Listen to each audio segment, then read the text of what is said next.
Greetings. Welcome to the Feorh Foundation's advice logs. The following account has been filed, classified, and presented by employee A-134, assigned alias Althea. Today's encounter was sourced on r/nosleep by user Feorh3769, titled, "Has anyone noticed anything weird about their reflection lately?"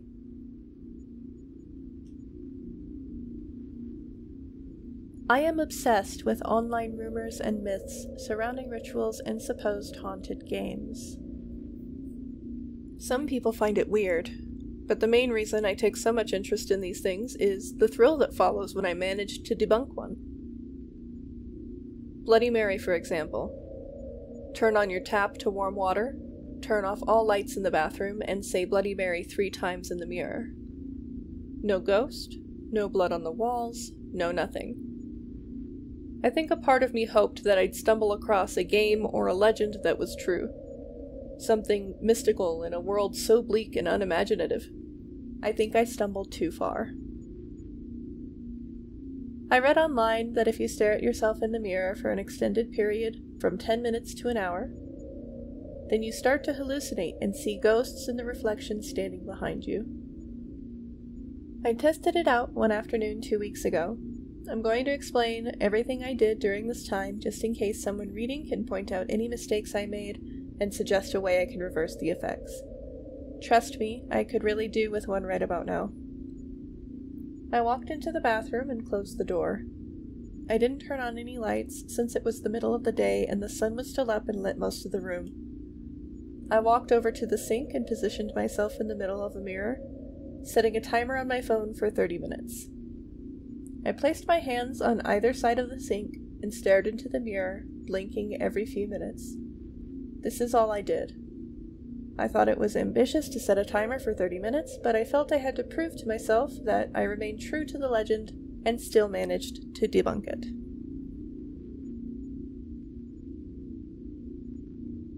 After what felt like 5 minutes, the reflected wall behind me seemed to become darker as the shadows in the top corner grew and blanketed across the entire wall and started to inch closer to me. My vision seemed to blur around this time since I remember thinking my face looked a little fuzzy, resembling that of static pixels on a TV screen. My skin tone remained the same, however, until around what felt like 10 minutes, when the bags under my eyes began to droop down my face to the corners of my mouth in a melting effect. I remember grinning after seeing this. No ghosts, just a funky little hallucination that distorted the viewer's face. I even thought about telling my friend about how to do it, but after what happened, I'm glad I didn't. The entire top half of my face began to melt downwards, my pupils additionally growing darker to the point that they enveloped the whites of my eyes entirely. My heart began to race a little at the sight as the scene started to resemble that of a horror movie when the monster was finally revealed. Only this time it was me. My eye bags melted further as they passed my mouth and dangled below my chin, swaying from side to side. The room behind was now a black void, absorbing all light, save for the portion that still lit my face. My face began to ripple and create folds of skin, like water droplets cascading down my cheek. I couldn't look anymore. Grabbing my face, the smooth feel of my skin making my stomach drop as I pulled it away from the mirror. I was back.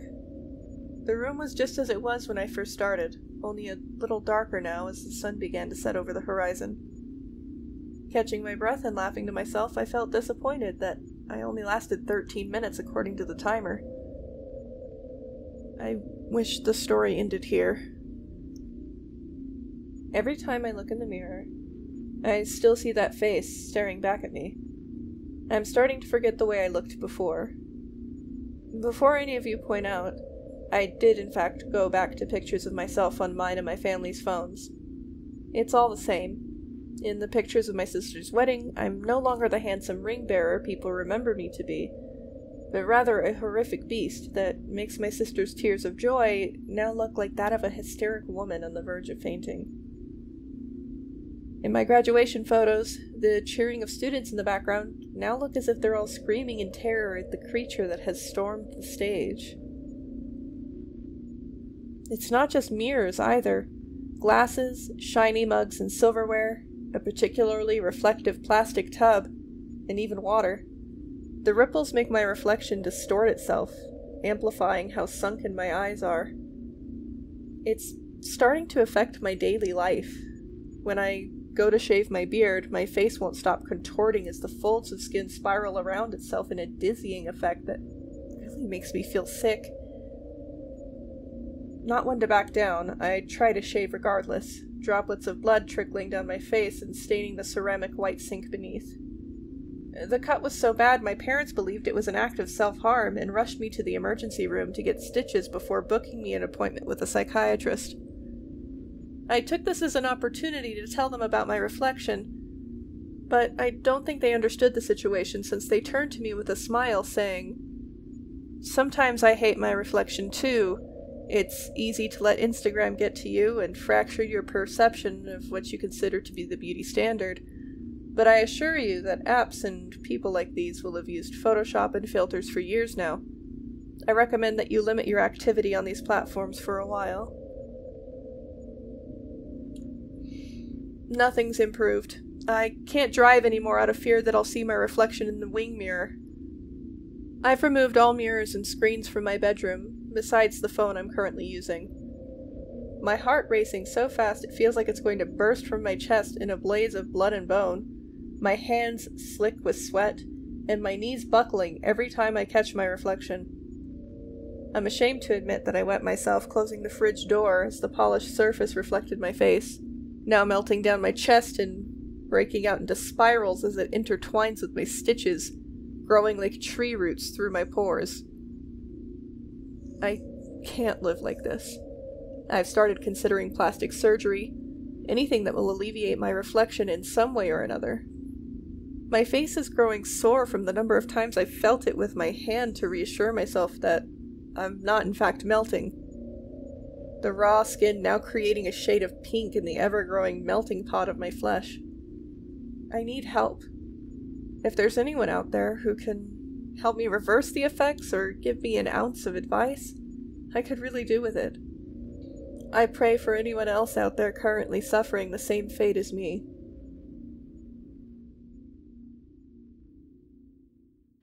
This case is particularly intriguing. It's possible that what you're experiencing is a rare neurological condition called prosopometamorphopsia, a disorder in which faces become distorted, sometimes appearing monstrous or demonic. However, this condition is exceptionally rare. Therefore, let's explore the supernatural possibilities that might better explain your experience. First, I'll consider the setting. Alone in a room with a mirror for a set period of time. Assuming the mirror is an ordinary one, certain umbral or ethereal creatures are known to use mirrors to lure people in to attach themselves, much like a parasite. I did take note that this was happening close to around sunset, the time for many of them to be hunting for a new host. There is a fairly common one, often called the Saint's Bane. The most notable symptom of an infection is hallucinations regarding specific people or animals, often making them look monstrous. If this is indeed the case, the remedy is straightforward. Reduce your sensory intake as much as possible for 1 hour. This means blocking out as much light as possible, making sure there's no noise, not eating during this time, and to make sure to wear something comfortable. Preferably, this should be done close to sunset. These creatures need to find a host whom they can feed off the various stimuli of. Depriving them of this sensory input like this causes them to starve and eventually detach themselves. However, it's essential to acknowledge that this could be a less common entity, especially given that it's only your face or reflection that seems to be altered.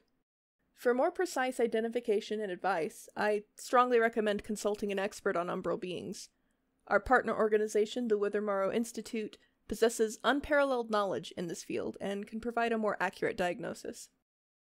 I must emphasize, until you speak with a specialist, do not continue the haunted game ritual that you were performing. If it isn't the Saint's Bane, then continuing the ritual can potentially result in something far worse, including, though not limited to, letting something into your house through your mirror. Remember, understanding what you're dealing with is crucial for your safety and well-being. Don't hesitate to reach out to the experts and ensure you take the necessary precautions. We at the Feorh Foundation appreciate your support. Please consider leaving your feedback below and subscribe to be kept up to date on developments with the supernatural. Take care, my friends.